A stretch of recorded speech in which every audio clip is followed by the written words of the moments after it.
not so much to get a job, but to learn the ropes. And in learning the ropes, how job hunting tips, should be a part of what you get. So, trying to establish a low maintenance relationship with a Black alum who's in your area, that's in your academic area of interest. Email communication. I have nieces who are like their second year of college, and they they don't really want to email me that much, except when they want to borrow or ask me for some money.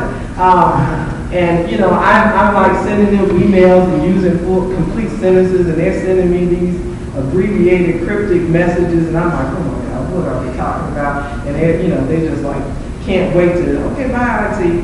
Now, so the point I'm making is having an email relationship with an alum, may not be necessarily your cup of tea because of the generation issues, but, you all are going, I don't have to tell you, you are going out there into one of the most competitive markets of all, and you're leaving one of the most expensive universities in the country, and you just don't have the luxury of naivety as much as I did. It's important to know the ropes, and I think that a Black alum can share the ropes with you in a way that no other can, because they have fielded issues that are associated, unique to our race. So again, it's all that you can do, especially if you have a really challenging major, and what is it if you're here to get your studies and try to relax. And the notion of thinking kind of futuristically and building relationships with alums maybe, just seems like it's just more than you can handle.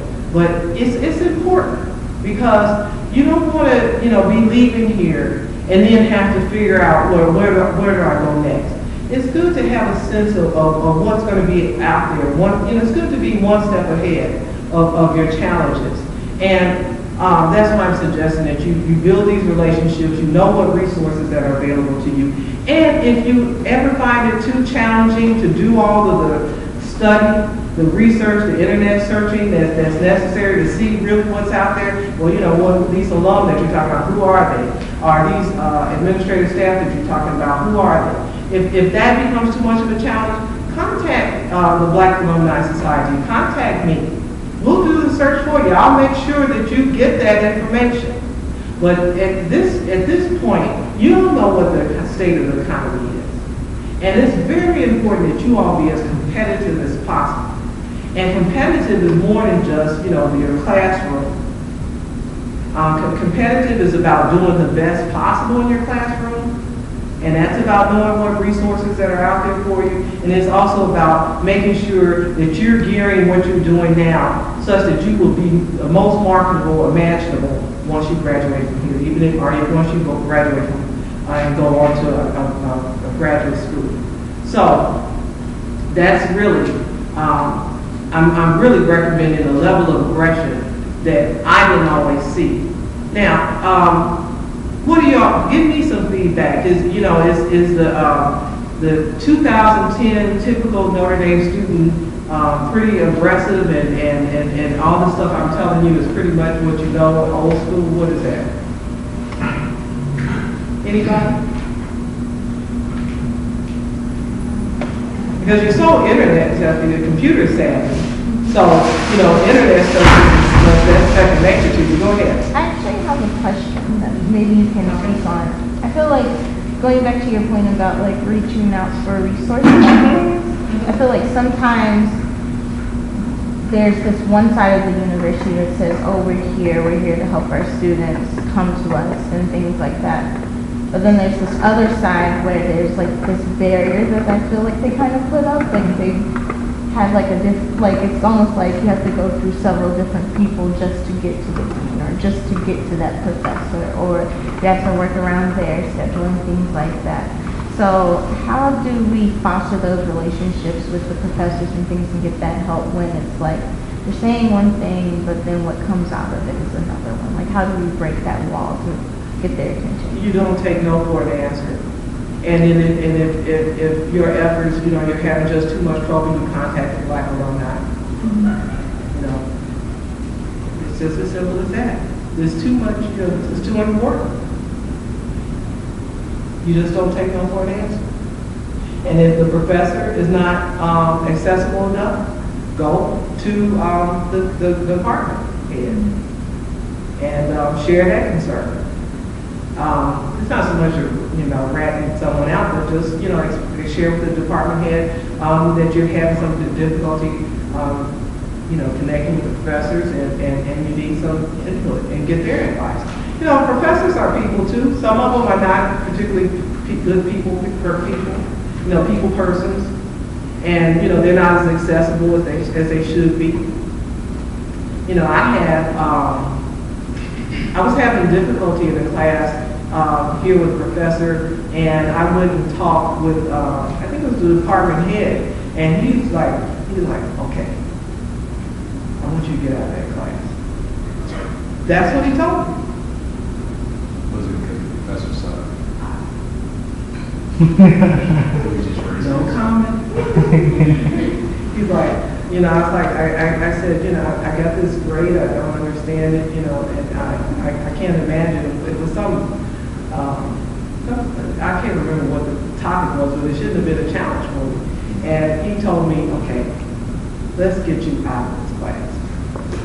And that's the way he responded. And I mean, that's it's 100 years ago, and it still sticks in my head. And, I was aggressive with regard to financial aid. I was at 17, I was in there, oh no, I need this, and I can't afford this, and battling out and signing contracts. But I didn't always take that aggression with regard to academic issues. Now, I wasn't really having that much of a problem. I was comfortable with my liberal arts study, English, and philosophy. But I did see some of my classmates who were in the more of the science fields just struggle and just quietly end up, walking out without ever going in and just sort of trying to take the help that they need. So, anybody else? Any other questions or comments based on what I've said so far? You all probably do all this.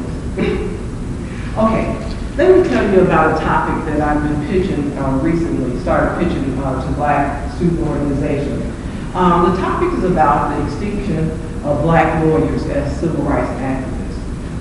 This topic is important for us as African Americans, even if none of you intend on becoming a lawyer or a civil rights activist. You see, there are so many ways that we can find ourselves contending with what seems to be institutionalized bias.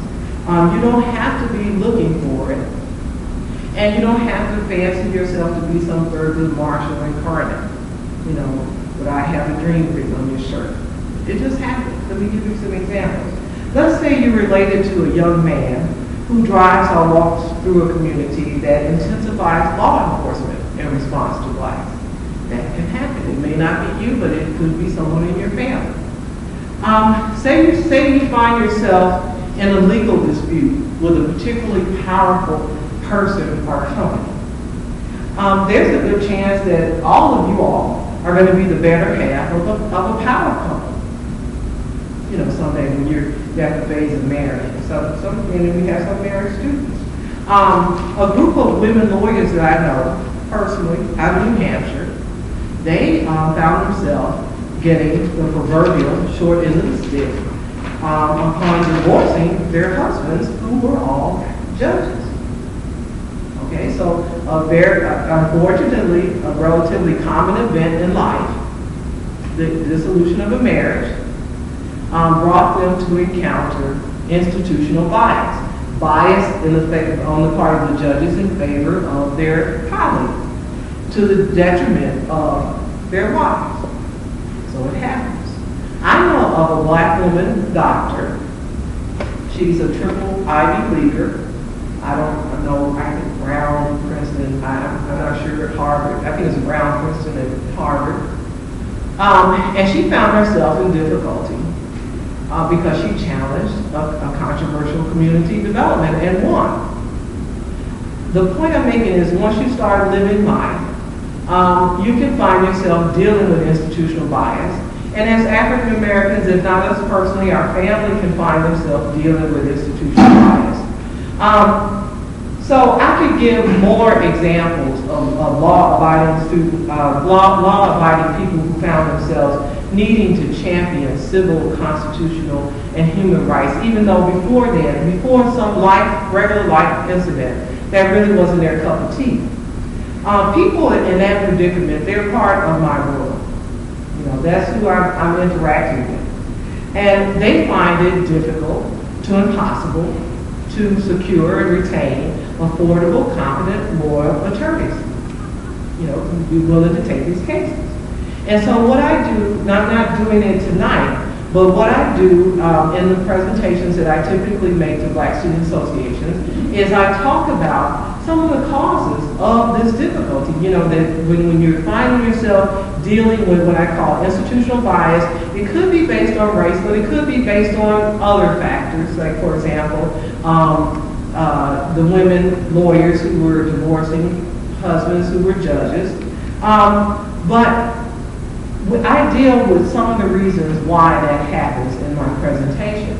And it boils down to, number one, of the cases not being viable. These are cases that are very difficult for minority lawyers to win.